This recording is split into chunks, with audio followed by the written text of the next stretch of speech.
1953년 8월 19일 새벽, 테헤란의 거리에서 갑자기 군중이 쏟아져 나왔습니다.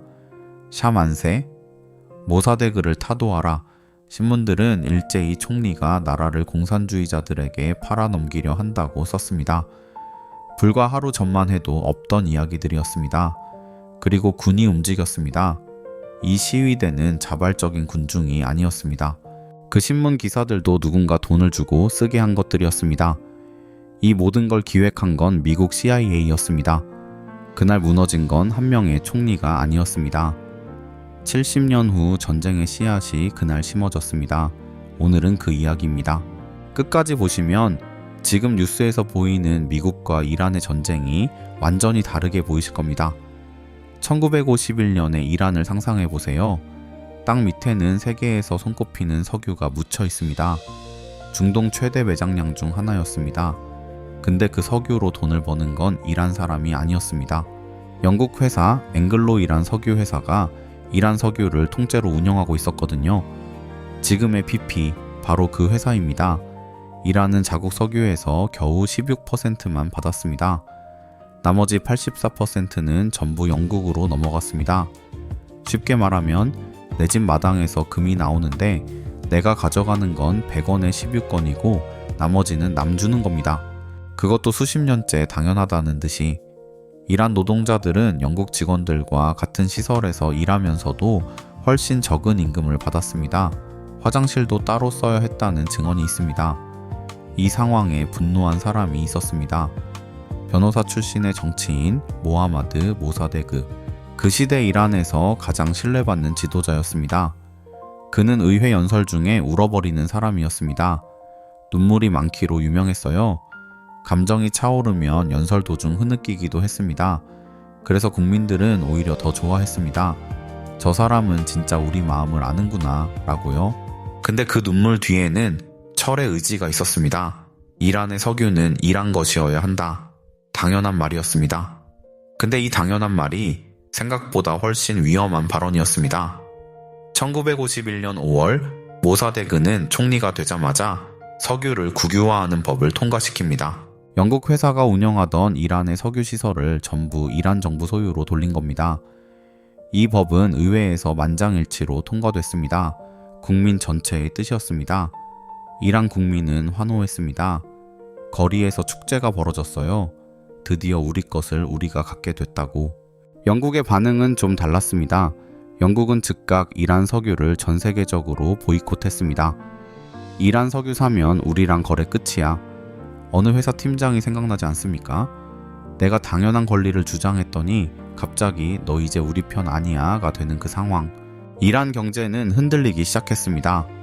외화가 끊겼고 물가가 올랐습니다. 석유는 있는데 팔 수가 없었습니다. 국민들의 생활이 어려워졌습니다. 모사데그를 지지하던 사람들도 언제까지 버틸 거냐며 흔들리기 시작했습니다. 처음에 미국은 애매하게 구경했습니다. 트루먼 대통령은 식민지 시대는 끝났잖아 라며 모사데그 편을 약간 들었거든요. 어쩌면 이때가 역사의 분기점이었을지도 모릅니다. 근데 1953년 미국 대통령이 바뀝니다. CIA 국장은 앨런 덜레스. 이 두 사람에게 영국이 한마디를 던집니다. 모사데그가 소련 편으로 넘어가려 한다. 냉전이 한창이던 시절이었습니다. 소련과 미국이 전 세계를 두고 체스를 두는 시대. 이 말 한마디는 모든 것을 바꿨습니다. 사실인지 아닌지는 중요하지 않았습니다. 중동 석유가 소련 손에 들어간다는 공포 하나로 충분했습니다. CIA는 움직이기 시작했습니다. 그때 모사데그는 무슨 생각을 했을까요? 그는 자신이 옳다고 믿었습니다. 법적으로도 맞고 도덕적으로도 맞고 국민의 지지도 있었습니다. 국제사법재판소에 가도 이란이 이겼습니다. 유엔 연설에서도 박수를 받았습니다. 그는 세계 무대에서 이란의 당연한 권리를 주장했고 많은 사람들이 공감했습니다. 근데 현실은 자꾸 다른 방향으로 흘러갔습니다. 경제는 어려워지고 주변에서는 그냥 타협하라는 압박이 쏟아졌습니다. 형식만 국유화로 해놓고 실질 운영은 외국에 맡기자는 제안이 계속 왔습니다. 미국과 영국이 번갈아 중재안을 들고 왔지만 결국 다 이란이 좀 양보하라는 내용이었습니다. 그는 거절했습니다. 그 답답함 여러분도 아시지 않나요? 분명히 내가 맞는데 되는 게 없을 때, 윗사람 눈치 때문에 맞는 말을 못할 때, 그냥 적당히 타협해 라는 말을 들을 때 모사데그의 그 마음이 낯설지 않은 건 우리도 어디선가 그 감정을 알기 때문입니다.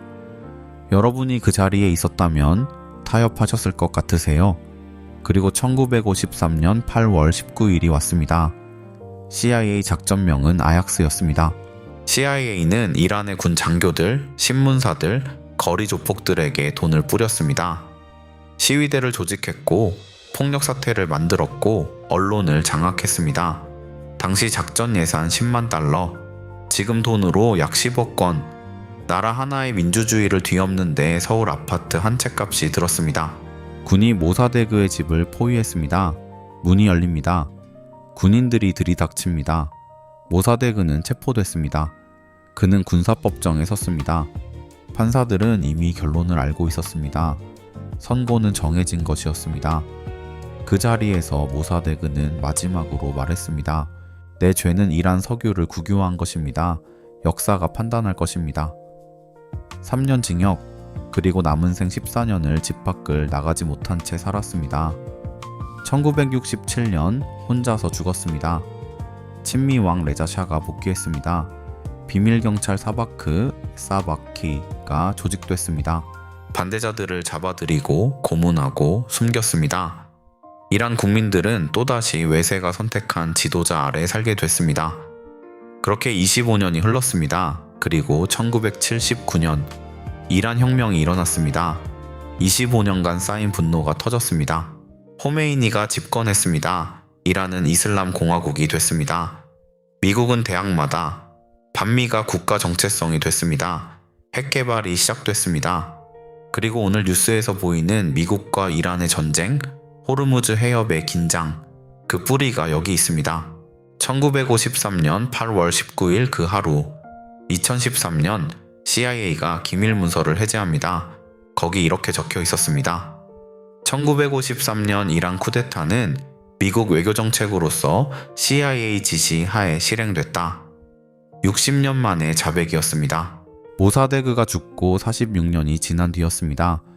이 이야기 낯설지 않으시죠? 내가 옳다는 걸 압니다. 증거도 있고 논리도 있습니다. 근데 힘 있는 쪽이 다른 방향을 원합니다. 결국 짓밟힙니다. 그리고 오랜 시간이 지나서야 누군가 그때 우리가 잘못했다고 시인합니다. 그때 나는 이미 지쳐버린 뒤입니다. 직장에서, 가족 안에서 내가 아무리 맞는 말을 해도 힘 없다는 이유로 묻히는 그 순간, 누구에게나 한 번쯤 있지 않았나요? 야, 내 말이 맞는데 그냥 넘어가자. 위에서 원하는 대로 하자. 그 말을 들었을 때의 기분, 억울한데 어쩔 수 없는 그 무력함.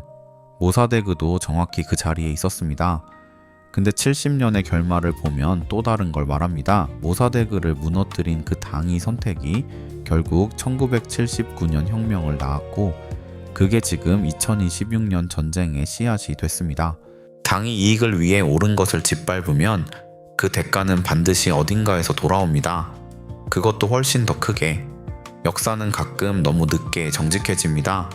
모사데그는 이기지 못했습니다. 하지만 그가 틀리지도 않았습니다.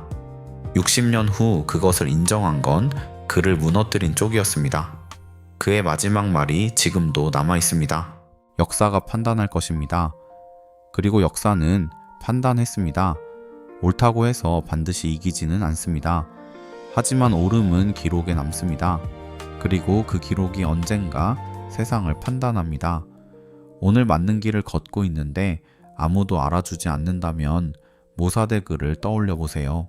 그는 혼자서도 포기하지 않았습니다. 이런 이야기들 계속 가져오겠습니다. 역사가 뒤늦게 하는 말이 있습니다. 그래, 네가 맞았어. 그 말을 듣는 사람이 되십시오.